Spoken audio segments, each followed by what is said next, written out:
come on a gondoliering ride.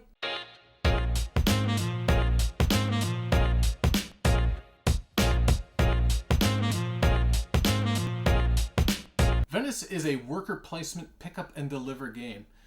In Venice, the premise is pretty simple. Just move your gondolier up, collect goods, take bonus actions, place assistants, advance your assistants, take their actions, but don't forget your intrigue. Okay, so we just finished up yet another game of Venice. What do you think, Lisa? I like the premise that you are moving goods throughout the canals of Venice. The experience was a positive one. So what do you think of, let's just dive into the game itself. I enjoy the pickup and delivery, the activation of the individual place tiles, and the fact that every time you go there, you get to increase and improve what you're getting. So it makes it beneficial to go back to the same tile over and over again. Yeah, I find it very combo-y and crunchy in a good way, because you set up the board every time. I think there's 10, 12 tiles, but you randomize the setup. So every game is a little different, and then you're really just trying to figure out your optimal routes without running into other people, for the most part, and also the cheapest routes. So you're always kind of trying to crunch that, trying to fulfill your mission cards, but also trying to get your workers down on the board to get the best bonuses. So there's a lot you have to kind of think about every turn. Yeah, the other really cool mechanic is the fact that you are operating 2 different gondolas for your color, and you have a penalty if you want to move the same gondola 2 times in a row. So normally you have to move your gondolier over to the other boat. If you choose to use that same boat 2 turns in a row, then you end up getting a $3 penalty, which wouldn't sound like a lot, but considering you're paying for movement all the way around the board, it can really kind of be a tug and war with how much money you have. You get 1 free movement. There was a point in the last game we played where literally I could only take my 1 free movement because I was out of cash, and I needed to inchworm my way around the board until I could get my hands on some money. Yeah, I was short on cash this game as well. So that's one of the things you have to account for. But that's one of the cool things about the game is we've played this a number of times now. In some games you have a lot of money, in other games you don't have money. The other cool part is that a 2-player game, to keep it nice and tight, you have a kind of third player AI that's operated with really cool decks. And the nice part is each player controls one. It's really a balance between what they call intrigue and money, and then also trying to score those points by picking up and delivering. Yeah, I think to play well, you have to be kind of mean. I don't go out of my way because I have to accomplish what I need to accomplish. But at the same point, particularly when you're using the bot, I do find that it's advantageous for me to try to get in your way a little bit. And he does. Well, what do you think? Do you think that you have to get in somebody's... Well, you don't have to get in somebody's way, but it definitely helps. It helps the other player score is what it helps. Well, yeah. But... yeah, I mean, overall, it's not a mean game. Like, really, you're gaining some extra intrigue here and there. Yeah. It's not a mean game, so don't take that away from this.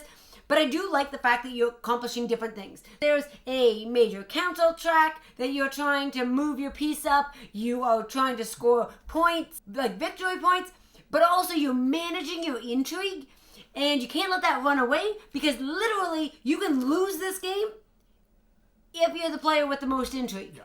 Your businesses go bankrupt, you get arrested, and you're done. I read the rule book. I was like, this makes no sense at all. But now that we're playing it, I like the mechanic because it forces you just can't just be running willy-nilly for points all day. You have to manage your intrigue, and you have to manage the scrolls, which you help to pay for the intrigue, and some of your tiles. So it forces you to go, you can't just go after the money tiles the entire game. You have to also balance it with, okay, here's some of these tiles that let me get rid of intrigue. So I actually ended up liking that mechanic when originally I thought I would hate it. Let's dive into the production, because it's hard to play this game without talking about the production.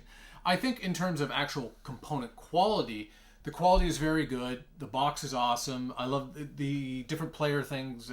Player colors come with all your meeples and your things in there. But we've run into some issues, as many have that have played this game, in terms of how the tiles are laid out and how you cover them up with your meeples. It becomes very hard to read. Absolutely. What we've done is we've taken our meeples, and where we can, because we're only playing 2-player, we can get away with putting our meeples on the outside edge of the tiles and marshalling them along and bumping them up on the outside. If you were playing a 4 to 5-player game, the board is just so tight with these absolutely gorgeous little meeple boats. But the problem is you already may have 2, 3, or 4 of these things parked at one tile. There's no room to move around the board. As well, there are a couple of misprints on the board that they have stickers for that you can download and print off. And so you have to kind of go to the rulebook with that. I do wish this comes on the back of the rulebook. I wish they had this for pretty much every player. So when you're playing your first couple games, you could figure out, okay, what do these different tiles mean? Because it's a lot. Here's 12 plus 3 other action spaces. There's 15 spaces. So your first couple of games, you're going to kind of be scratching your head at that. When the board does fill up, as Lisa was saying, with the boats, you almost get to a point where you have to kind of pick your boat up, whereas you would normally kind of slide it. You have to pick it up and go over. At times when you pick it up, your gondolier can fall off. As you can see, he's almost falling out now.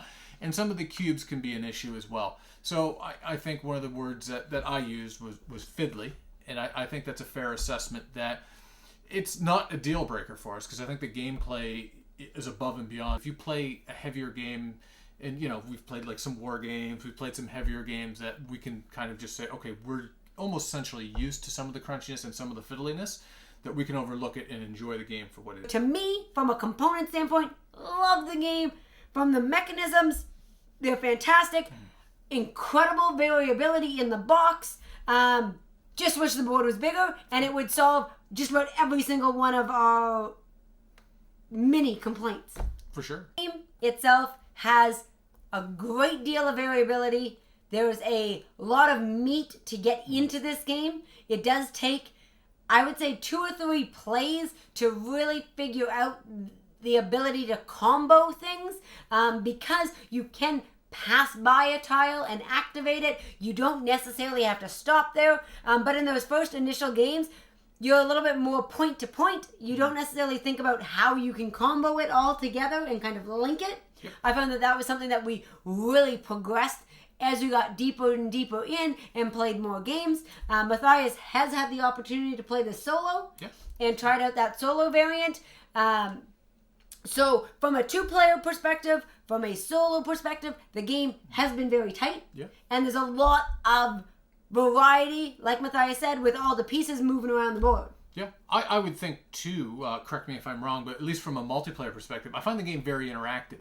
Because if you go to a tile, if somebody's ahead of you, you're kind of bumping them up. So you almost want to be the first one to a tile, because you don't want to help the other player by bumping them up. And then there's also the major council track, where you have to, it's another subset track, but you have to watch what the other person's doing, because it ends up being a lot of victory points. So I'm aware of what you're doing almost all the time in terms of those 2 things, and as well as where your boats are, because I don't want to get intrigue. And then you can also build bridges, and if I go under Lisa's bridge, I get an intrigue. If I go under my own bridge, I get $1. So lots of interactivity in this game as well. This isn't like some Euros where you're just going to put your head down, build your engine, do your own thing. You really have to pay attention to what she's doing. Absolutely. And just maneuvering your boat around, you're going to try to avoid their boat, other players' boats, because it's going to give you negative things. You're going to try to poke yourself somewhere. Then when you operate that bot, if you can get that bot to pull in right after you at the same place, it gives you a victory point. So that's another thing. I definitely don't want to pull into a place unless I really need what's on that tile, if he's there, because I'm giving him a free victory point. So there's all kinds of interaction. On top of that, your cards where you're fulfilling your deliveries, they have ongoing powers on them. Some of those are beneficial just to you. Some of them hurt the other player. So there's a lot of things going on there. Then you have these wonderful player boards. 1 to 3 is on one side, 4 and 5 players on the other side. So they've really developed this game to streamline at any player, from that solo and 2-player with the bot, and then you have that 4 and 5 player where you're just playing against each other. You can see us playing this game for years to come, because don't have a lot of pickup delivery games, and this one is like a nice mix of that plus heavy. And I love the combos. Like, you really feel like you're just stringing things together towards the end of the game as you build your engine, so to speak. You have a little more money and you have more of your workers out on the board. You're just driving by places and you're collecting things, you're doing bonuses, you're doing a lot of different things on your turn, which is like a nice sense of progression. And the other interesting part is the way the game ends. The game ends when you draw the mission deck clean, and the mission deck is cool because it's set for number of players. Right, so there's a couple of ways to end the game. So you can, depending on who you're playing with, you also have to pay attention to what they're doing. If they're kind of speeding through that deck, or if they're really climbing up that major council track. Yeah. So what do you think? I may have already spoiled the ending of our video, but maybe I was just speaking for myself, because who can speak for you, honey? Oh. But for me, I love it. I think this is a great game. I can overlook some of the production things, no problem at all, because I think the gameplay is so strong. I really enjoy it. And the solo is awesome. Yeah, absolutely. I truly believe that this one is going to be around for a long time. And for that reason, from a replayability standpoint, it definitely goes the distance.